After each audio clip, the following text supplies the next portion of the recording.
Hi everybody, welcome back to my channel. So today is going to be the part 2 of my narcissist video. I might be doing some more follow-up videos after this. I'm not sure. We'll just see how well this one ends up going. So this is the video where I wanted to talk about what sort of person is attractive to a narcissist and what kind of person does a narcissist go for. These are the 7 different things that I have come up with and that have fit with my situation that I currently have and have had for the last 11 years. Just a view briefing of me. I am not a licensed therapist. I don't have a degree in psychology. I'm not well educated on this matter except for the part of experiencing it for myself and being under narcissistic abuse for the last 11 years.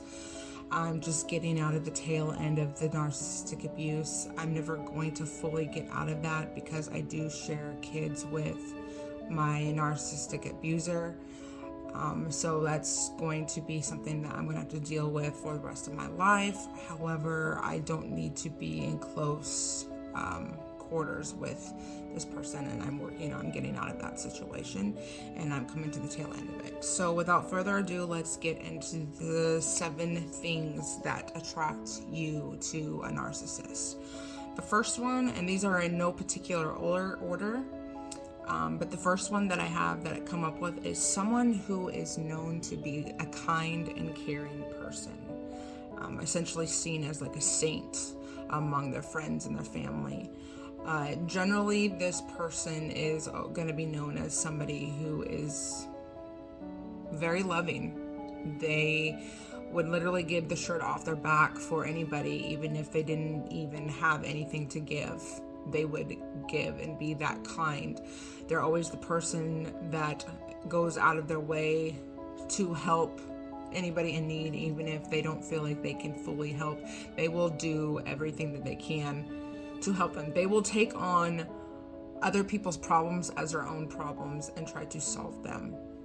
They're going to be the nicest person you know. Even if they're filled with a lot of pain and a lot of hurt, they're still going to put a smile on their face, and they're still going to be available for you whenever you need it. So why does that attract to a narcissist? Well, a narcissist likes that and is drawn to that because they are jealous of that person's heart. They're jealous of the love that that person has, and they want to take it for themselves. They don't want that person to give their love, their kindness, and their care to anybody else except for them.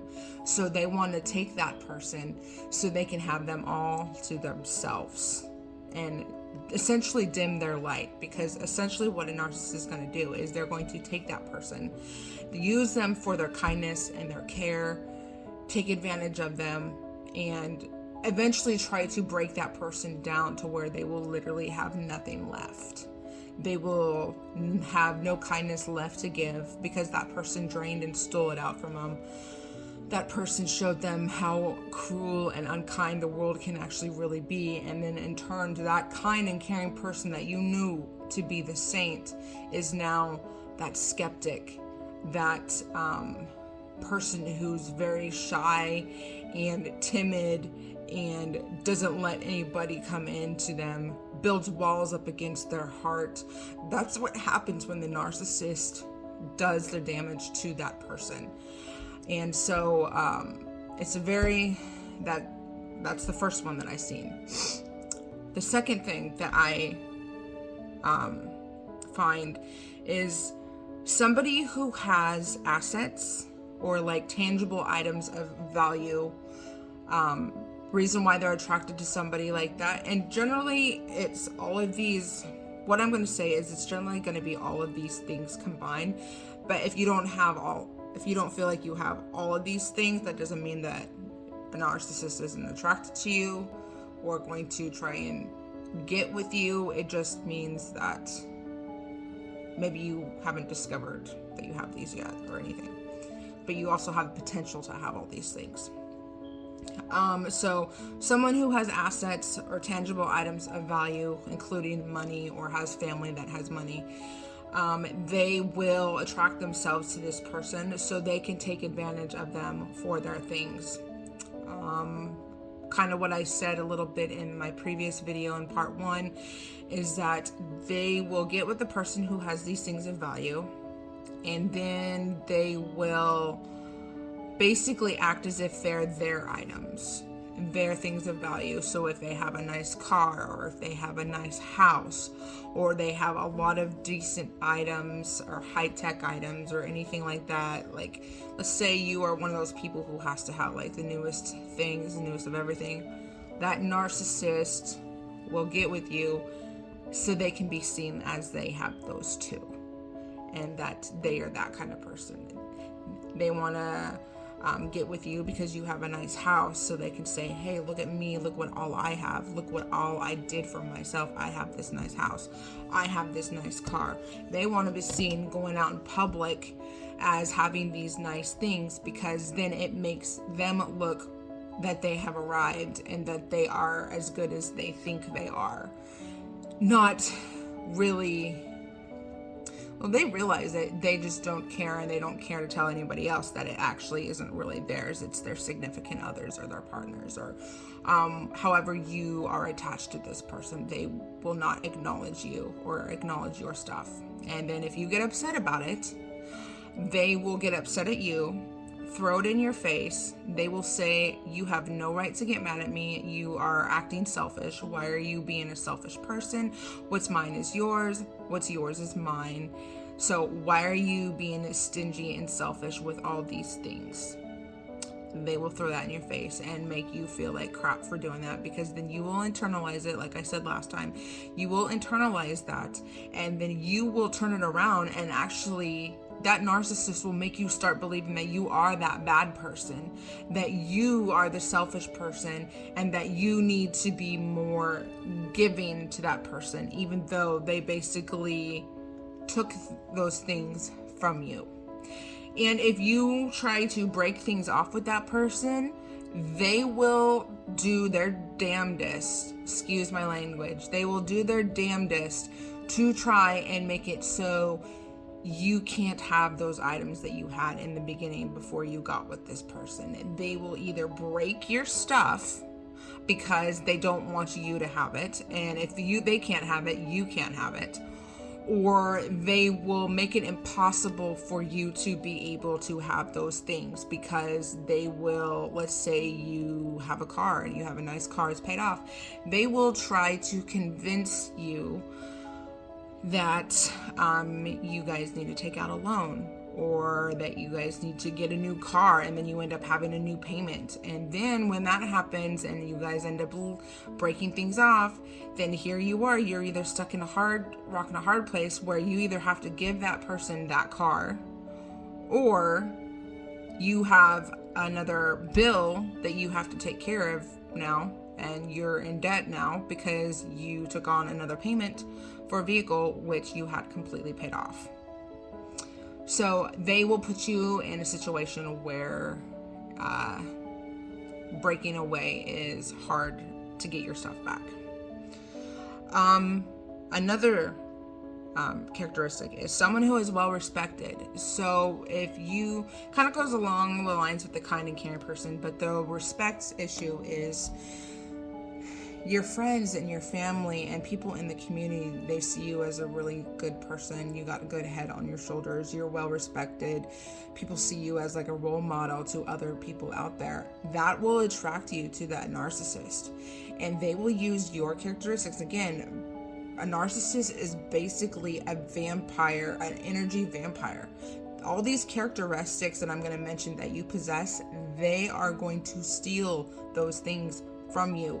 They will, whether it be tangible, physical items, or mental and emotional characteristics that you possess. They will try to steal those from you and drain them from you. But the well-respectedness, they will get with you because you're well-respected and everyone feels like you have a good judge of character. They see you as somebody, well, if Christina's with this person must be a good person too. This person must be well respected because Sarah would never get with somebody who was like that if they weren't.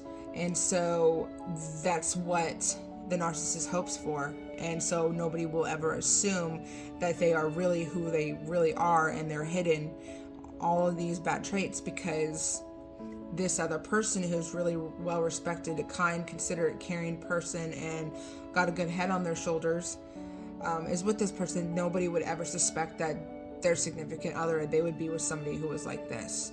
And then if it comes to the point where these people start figuring it out, or these people start witnessing the behavior from the narcissist, or get informed about what the narcissist is doing, and they start to see the signs and believe it for themselves, the narcissist will start dragging those people down in the mud. They will start tearing down those people's characters.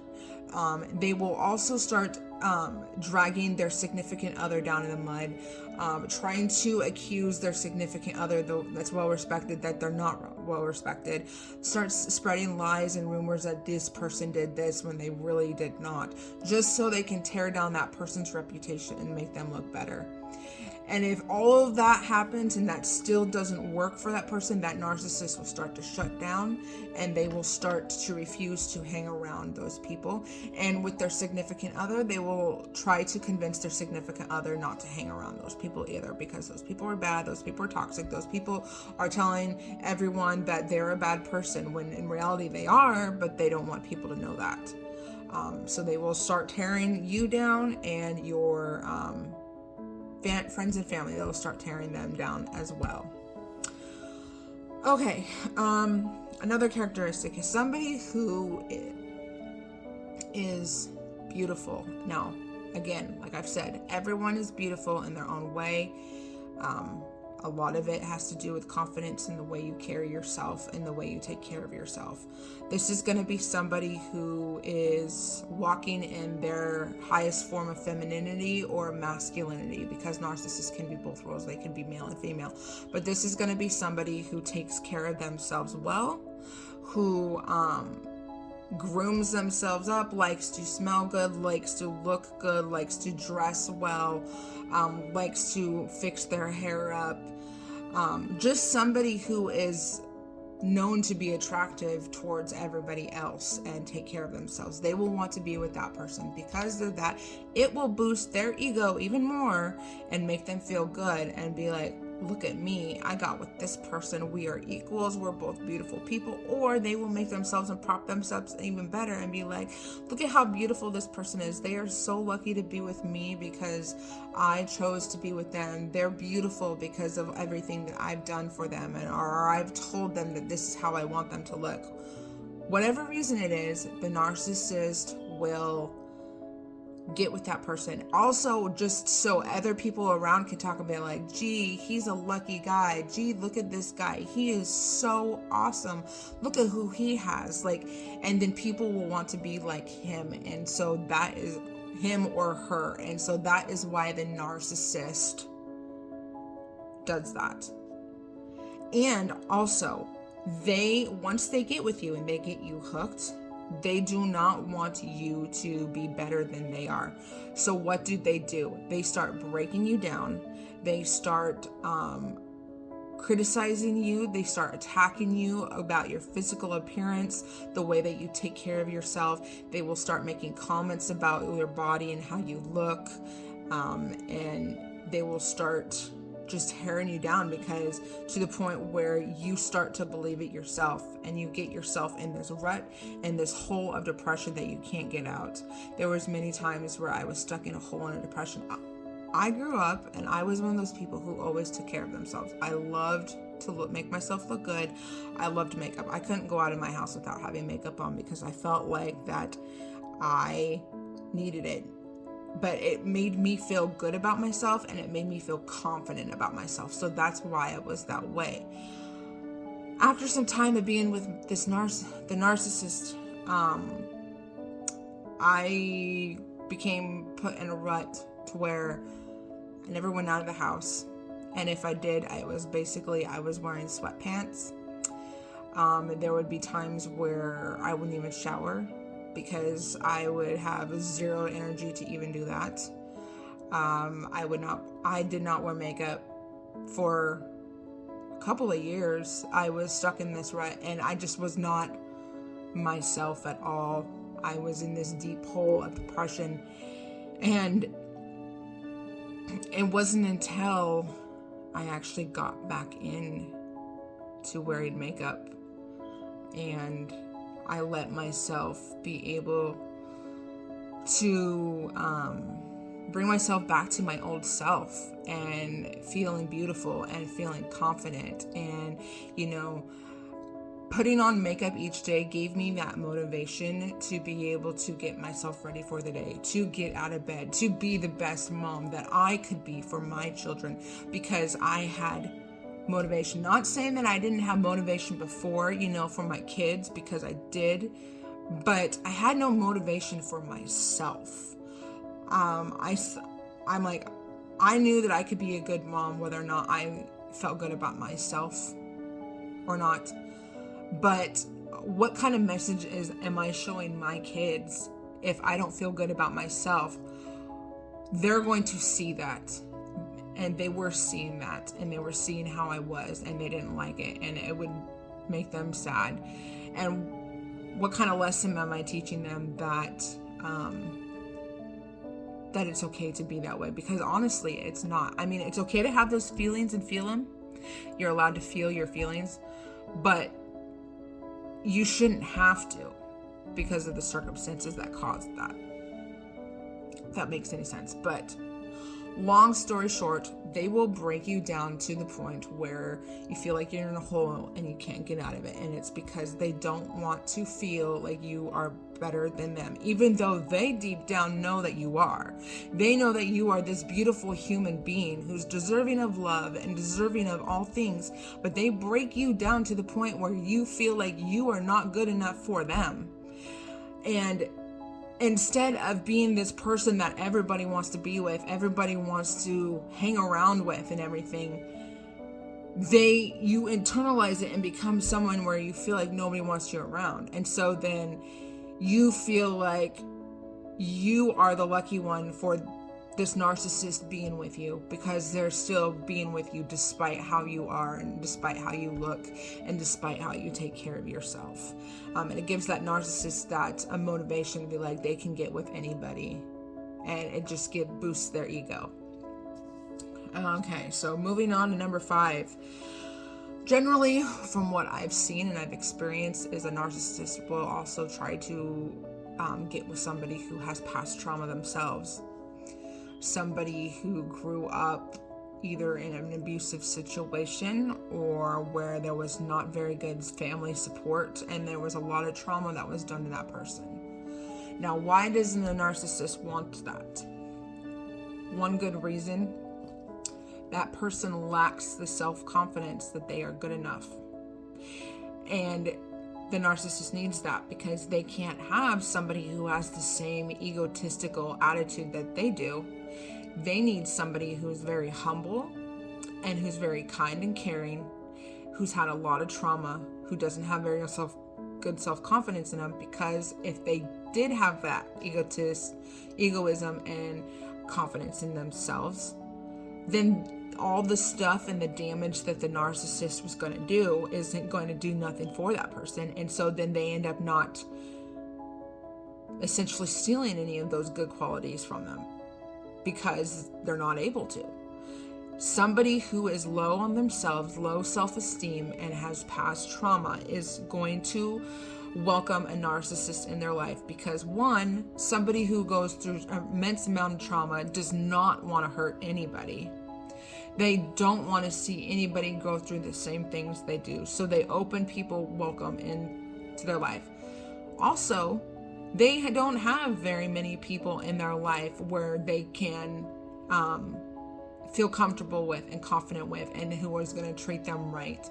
And a narcissist, they're going to do the right thing for a few until they get that person hooked. And that's the unfortunate part about that self-conscious person who's got past trauma, is they are going to welcome that narcissist with open arms, and it's going to be too late. And then when it gets too late and the narcissist is hooked and they have that person, then that's when that person starts to go into that hole, that deeper hole, and starts to internalize themselves and thinking that they are the bad person, that if my family treated me this way and everyone else in my life treated me this way, and now this person that claimed to love me at one time is now treating me this way so horribly, it must be me.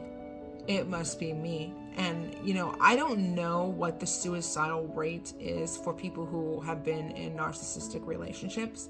I don't know if that is a statistic that has even been done. But I can say that regardless if there was a statistic that was run, I bet you the percentage is very high.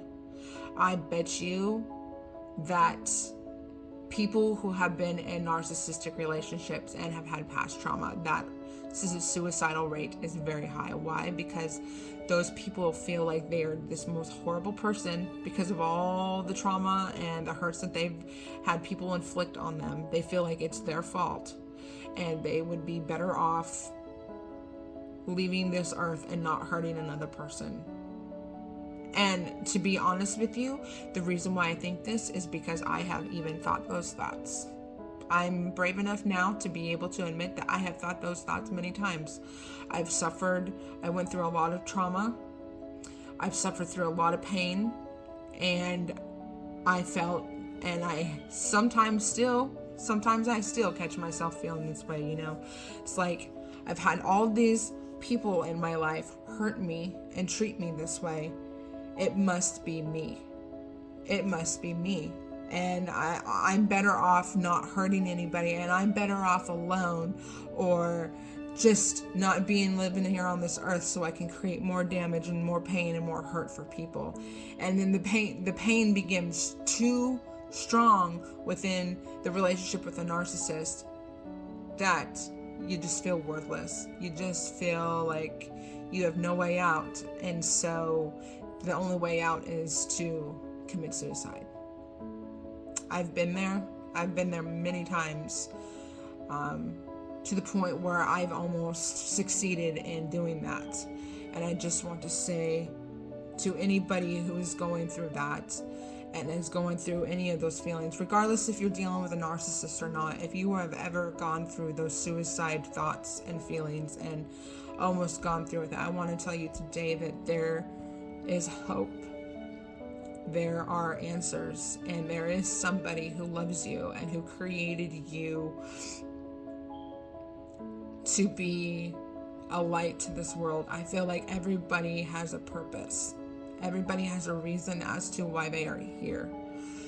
It's really incredible. I've seen on social media where it says, God created the skies, the heavens, the stars, the moon, the sun, the earth, the oceans, the mountains, everything here on earth. But he also created you. He also saw all those things and said, you know what? This earth needs you. Because there's no one like you, and this earth needs you too. I just want to say that I feel really drawn to say that right now, that if you are in the position where you feel like you can't go on and that you're worthless, you are not worthless. This world needs you. This world needs your light.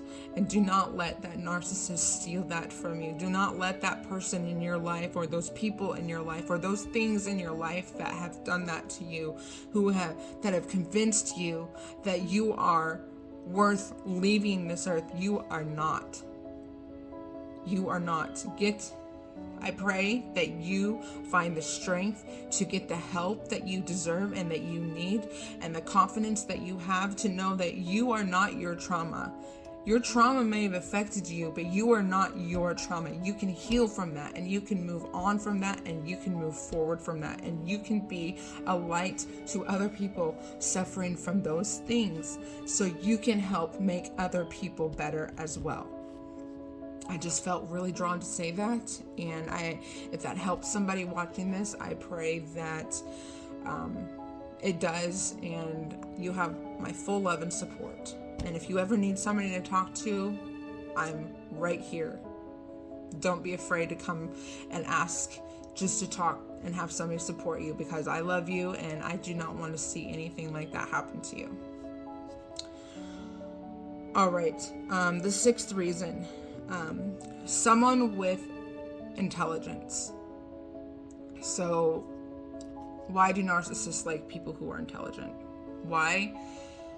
Because it makes them feel smarter as well.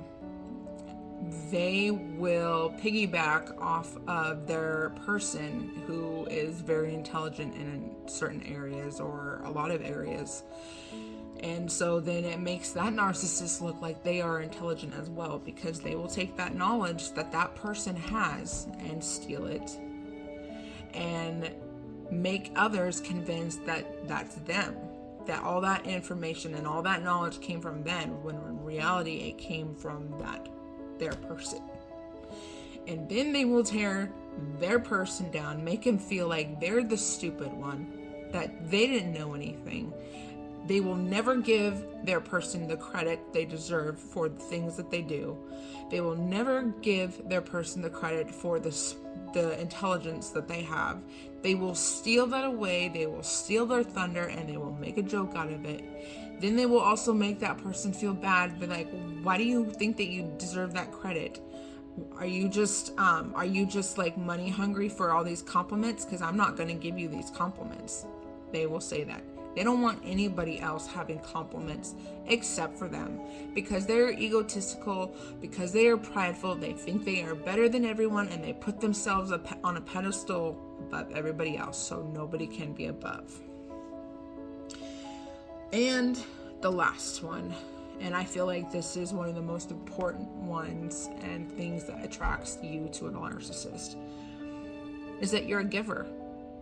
If you are known to people to give, that narcissist will be attracted to you, because they will see you as a giver, and they can steal and take from you everything that they want from you, whether it be tangible items like we talked about earlier, whether it be your glove and your kindness, your intelligence, the things that you have. They know that they can count on you for anything. They know that you would give them the shirt off your back to help them out, and they take advantage of that, because that's what they do. They don't want to work hard for the stuff like you worked hard for. They want to have the most amount of stuff with the least amount of work.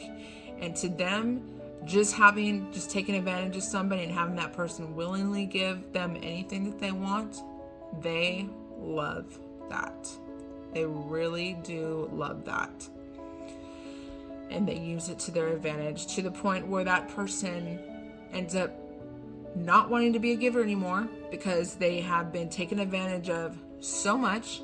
They close themselves away, and by doing that, that narcissist is robbing other people of those blessings that giver could have given them.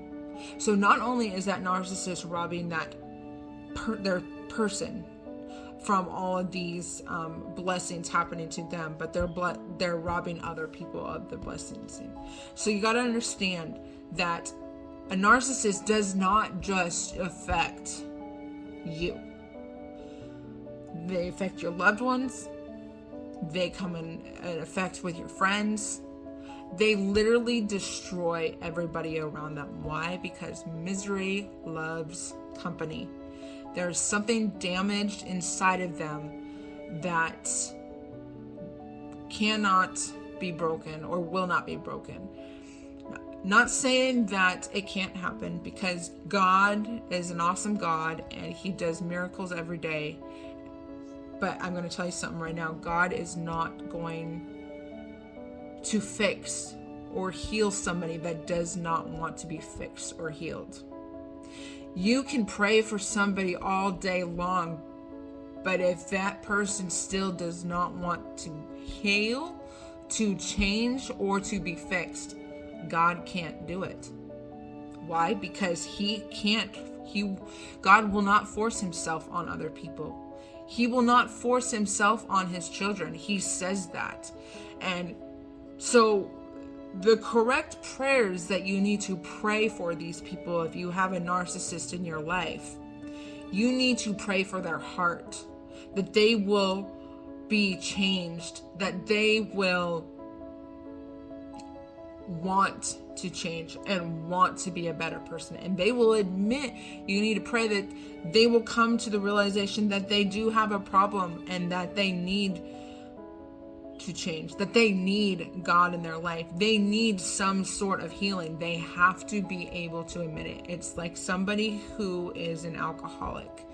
You can do everything you can to help them out, to prevent them from drinking and hurting themselves and others. You can take them to the AA meetings and everything, and you can be their designated driver. You can make sure that you're with them every night to make sure that they don't go out and hurt somebody or themselves, or make sure that they're not drinking. But until they have completely admitted that they have a problem, that they need to fix it, it is never going to get better, because you cannot force change on somebody. They have to be willing to change, and that's what God does. He does not force himself on others.